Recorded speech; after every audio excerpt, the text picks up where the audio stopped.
The Samsung Galaxy S4. We watched the live event, that crazy Broadway event where they told the world about the Galaxy S4.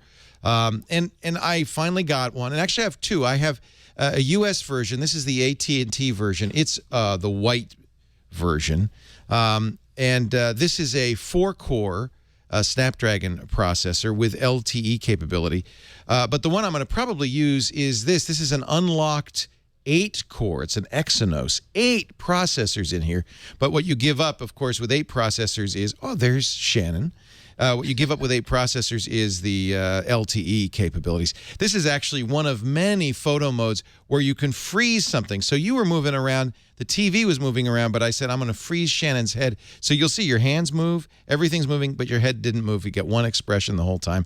That's one of about a dozen gimmicky that is so weird. Photo modes in the camera. And I have to say, gimmicky is the word that comes to mind when you look at the Galaxy S4. In terms of specs, it's pretty amazing. You might say this looks a lot like a Galaxy S3. It does. It's very much the Galaxy form factor. They haven't changed that hardly at all. But it is a 5-inch screen. They managed to make the screen bigger while making the phone slightly smaller by going all the way out to the edge. You see the bezels are very thin. The screen almost fills the entire phone. One thing that is a little, I don't know, controversial, I happen to like it, but Samsung still puts physical home buttons on their Android phones. You know, the Google folks try to get rid of all buttons. They wanted phones to be all screen, but we still have 2 capacitive buttons, a menu button and a back button, and a single physical home button on the phone. I'm personally pretty used to it, having used a number of Galaxy phones, both the Note 2, the Galaxy S3, the S2. Wow, quite a few, haven't I? I've been a long line. So this feels very comfortable to me. I actually prefer having physical menu and back buttons as opposed to on-screen buttons. They don't take up as much room. It's funny, The Verge complained about this back. You see, this is brand new. I already got a lot of fingerprints. This is the dark-colored one. They call it the gray mist or something. They have some silly name for it. It's black and white, folks. And they complained about the back, saying it was slimy. Well, it is a very smooth plastic back.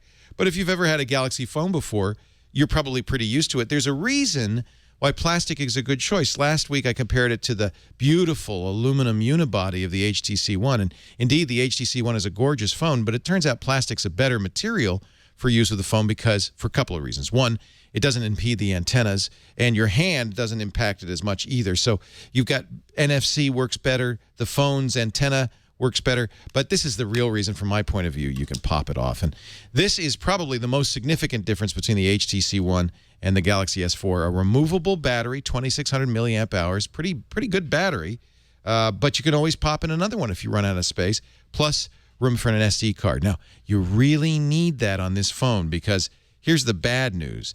While the HTC One is available in 32 and 64 gigabyte versions, you'll have to buy the memory you want ahead of time because you can't add memory after the fact.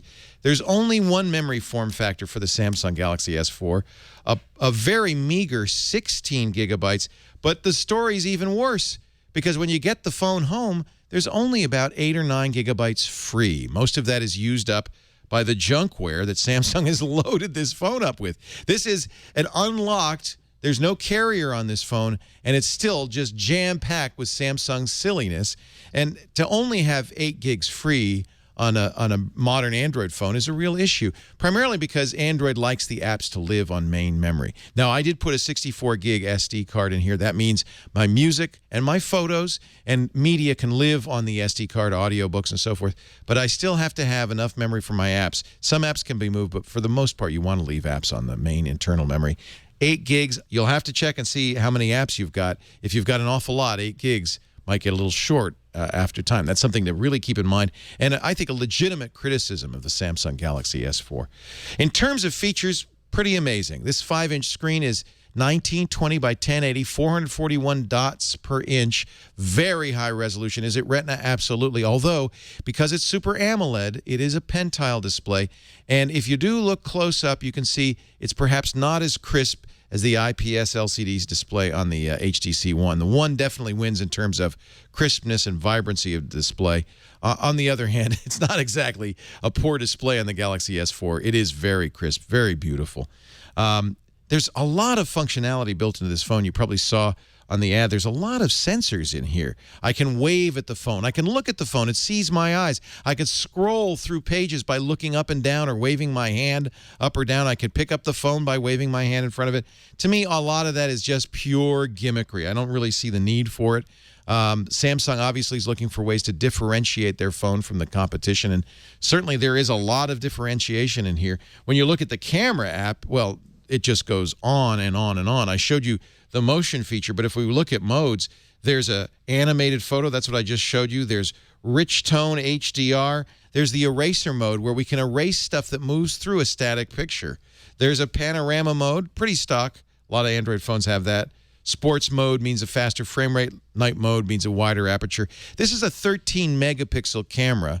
That's probably about the highest you're going to see in in almost any standard phone. Best photo is kind of fun. You take a series of pictures, and then you could select one with a smile and so forth. That's kind of an interesting feature. You've probably also seen them talk about the best face, where you take 5 consecutive pictures of a group of people and pick the best face from each of those 5 for each of those people. So you have one picture that has them all smiling. Sound and shot's weird. You take a static picture, but you have about 3 seconds of sound in the background. The drama mode's the one they've been talking a lot about it, where you have, it looks like multiple exposures as somebody moves through the frame. That's just the beginning, though. I mean, there's a ton more in here. All sorts of editing features and mode features, all sorts of stuff going on. It might take you days to learn the camera.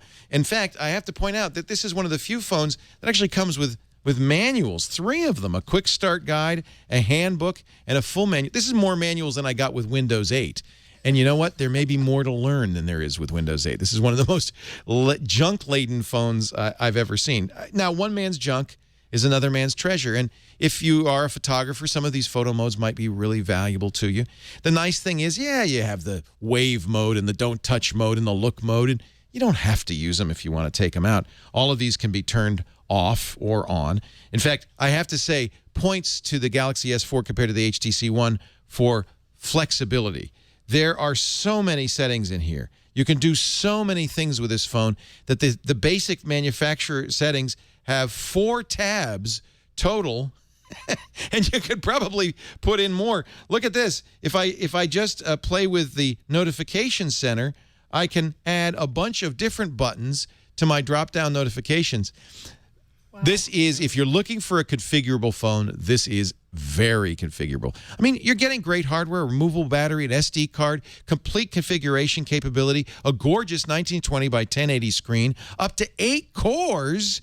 Removable battery means I don't have to worry about battery life, but I'm getting about 8 to 10 hours. It's at least as good as the HTC One. And, of course, whenever I buy a Galaxy phone, I usually buy 1 or 2 extra batteries so I can keep them in my pocket ready to go. I think this is a very impressive phone that does things no other Android phone does, including a multi-window feature that lets you run 2 programs at the same time. This is as close to a desktop computer as you can get. I haven't fully configured this phone. This one just came today. This is the new unlocked version of the phone. One other big advantage, in my opinion, of the Samsung Galaxy S4 against the HTC One, it's running Android 4.2.2, the latest version of Jelly Bean. Will only be the latest until Google I/O in a couple of weeks. But, hey, it's the latest today. This is the HTC is running 4.12, a considerably older version. I like having the latest. And one of the things that 4.22 does is have live notifications in the drop-down. I find those very useful.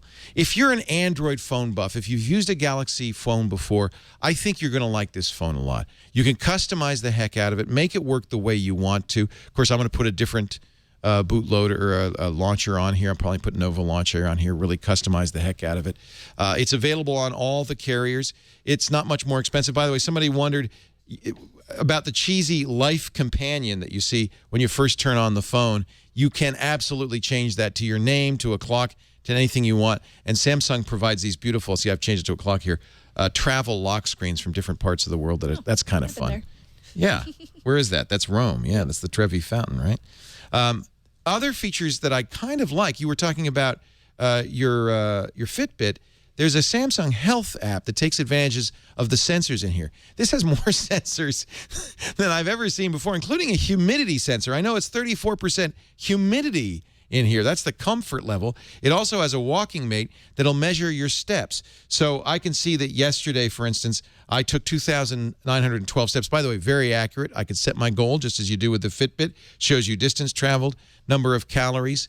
That's a very nice feature, and it does it just because the accelerometer of the phone works very similarly to the accelerometer on your Fitbit or your Nike Fuel Band. That's a nice feature. I like this health. They're going to have additional modules available. It does have a food tracker. You can enter in your weight and so forth. That's one of a number of additional applications that Samsung builds into it. A scanner, for instance, and it's just a lot of junkware on here. But I couldn't wear it to the gym, though. You really, well, I don't know. You might. You might. You should definitely get an SD card because you're going to want more storage. It comes with very little storage. It's very fast, very fluid, a gorgeous screen. I have to say, on the pros and cons, on the pros, this is absolutely the best Galaxy phone ever made. Of course it is. It's the most recent. It's thin. It's light. Don't listen to The Verge. That's not slimy. But if you don't like it, there's a variety of cases and covers. I've ordered. It's not available yet. I hope it'll be available in time for the review. A cover that has a peekaboo hole in it and can use a feature of the Super AMOLED that only part of the screen lights up. So you can actually put that cover on and see what time it is with the cover closed. There's certainly lots of ways you can make this back be more palatable if you don't like plastic backs. Since we always put our phones in a case anywhere, well, anyway, I don't really mind that it's a plastic phone. But yeah, okay, so that's a con. It's not quite as gorgeous as the HTC One. A lot of junkware on here. I guess that's a con, although you don't have to use any of it. And for some people, maybe that's something you'd really want on your phone. The screen really is beautiful. That's a definite pro on here. The removable battery and the ability to add an SD card is definitely a pro for this. A powerful, fast phone, state-of-the-art features. I think Samsung's got a winner here. It's a definite buy. But that's not the question most of you are asking. Most of you want to know, well, which should I buy? The HTC One or the Galaxy S4 or maybe something like the Nexus 4, Google's own vanilla experience, which is half as much as these phones. I bought this phone, by the way, unlocked for $800. Wow. $800. You can get it, depending on your carrier, for $200, $250, subsidized with a 2-year contract. I would say that it depends on you. If you want a kind of a more customizable experience, the Galaxy S4 really is desirable in that regard. It is 422. It is a lot easier to get this to a pure Google experience than the HTC One. HTC Sense really mucks up the works and in many respects can't be removed from here. They tie you down a little bit. On the other hand, in terms of fit and finish, there's nothing more beautiful than the HTC One.